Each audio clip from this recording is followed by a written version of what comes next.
At noon, we got Towson, who's 2-0, traveling to Maryland, who's also 2-0. Maryland favored by 29.5 points on Peacock. Malik Washington's gone 46 of 78, thrown for 5 touchdowns, 512 yards, 5 touchdowns, 0 interceptions. Nolan Reyes had 19 carries for 75 yards, and Shalik Knox had 7 catches for 117 yards and 2 touchdowns. Maryland doesn't have the hardest conference play schedule of all time. I know this is going to be insane to say, but Maryland's kind of a sleeper, right? Like, you're talking about a team that could be this year's Indiana, could be Maryland. Their true freshman quarterback, yes, he is a true freshman. But honestly, Maryland doesn't play that many great teams. They play Indiana and Michigan near the end of the year.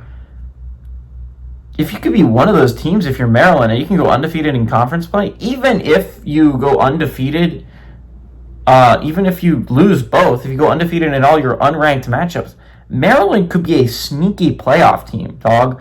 Malik Washington has played really well. This is a Mike Locksley coach team, and I will never say a Mike Locksley coach team has no shot at winning big games. Maryland, under Mike Locksley, has pushed many a great team, many a good Ohio State team that could compete for a national championship, many a good Michigan team that could compete for a national championship, to their brink, by the way.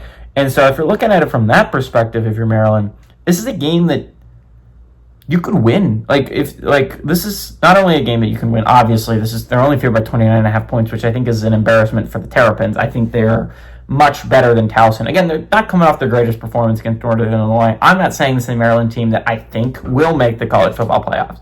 But if you're looking at it schedule-wise, Maryland drew a very favorable schedule. Their non-conference was very easy, playing FAU in Northern Illinois and Towson. Man, you're looking at a Terrapins team that, again, avoids the big three. They avoid Oregon, Ohio State, and Penn State, and that's just so massive if you're Maryland, not have to play any of those teams. They drew 2 of the next big 3, but if you were Maryland, you'd take that. And by the way, and we could see a Maryland-Indiana undefeated matchup at the end of the year. I think they also draw Illinois, so I think they might have to go 1-2 in those games. I'm not positive, but Maryland, Indiana being between 2 undefeated teams that could have massive playoff implications would be so funny, right? Like, midway through the year, Maryland, Indiana is just this massive playoff implications game. I don't think that will happen, but I do think the Terrapins are a little bit undervalued here. I think Malik Washington has shown what he can do as a true freshman quarterback. He's playing extremely well, and I like the Terrapins to win. I like the Terrapins to cover at home.